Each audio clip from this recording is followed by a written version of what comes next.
I've been working with Obatala a lot recently, and Obatala is the father of the Orisha and keeper of the cool head. And I began work with him about 4 weeks ago when I became involved with the Occupy Memphis group here in town. I asked a couple of friends of mine who are initiated priestesses in the Lukumi tradition of Santeria, should I set up a little spot on my altar for one of the Orisha? Would they be able to give me some good advice and good guidance through this new foray into activism that I've been stepping into lately? And I've never done any activism before, so I thought it might not be a bad idea to turn to one of the Orisha and see if I couldn't get some good advice there. So they recommended Obatala because he brings clarity, insight, balance, level-headedness, evenness, and wisdom. So here is the spot I set up for him. And this is my personal working altar right here, but I like to put a little space on my working altar for any gods or goddesses or spirits or entities who I happen to be working with at the time. So right here I have a candle I bought for Obatala, and here is some plain white rice, which it's always a good idea when you're working with the Orisha to feed them.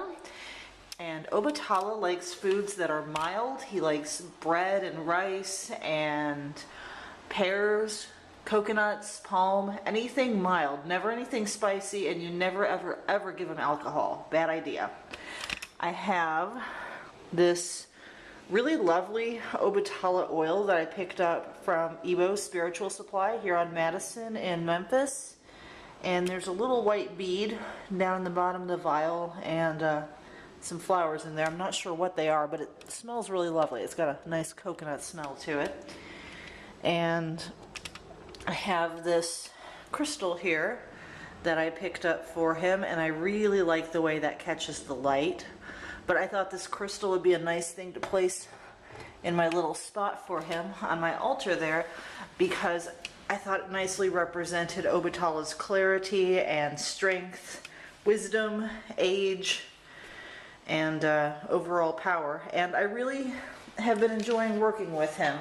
He's brought a lot of clarity, a lot of level-headedness, a lot of peacefulness and calm. And so I've been spending a few minutes a day as part of my daily spiritual practice here at my altar, lighting this candle for Obatala and taking a few minutes to thank him for always giving those wonderful gifts of calmness and evenness.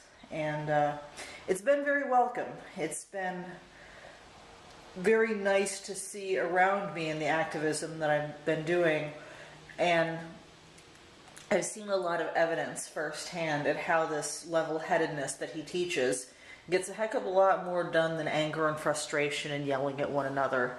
And that's kind of how things are done in our culture.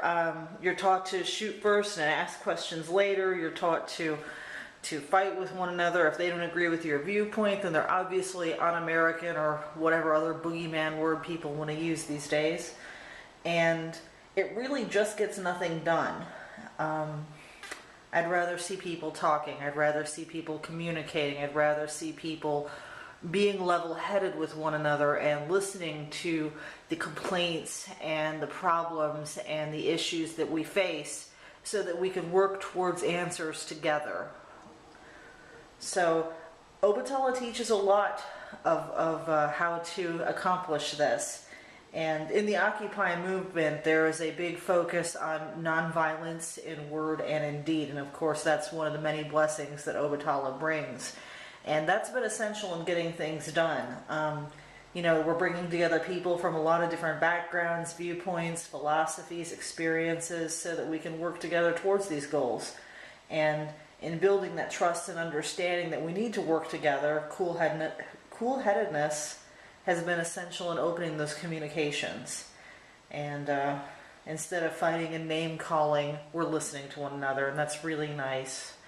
And I'm actually kind of seeing a return of the Greek agora here, this wonderful heart of ancient Athens that was the focus of political, commercial, administrative, and social activity. It was religious and cultural center and pretty much the seat of justice. And it's where business got done. It's where people came together and talked and shared ideas and did business.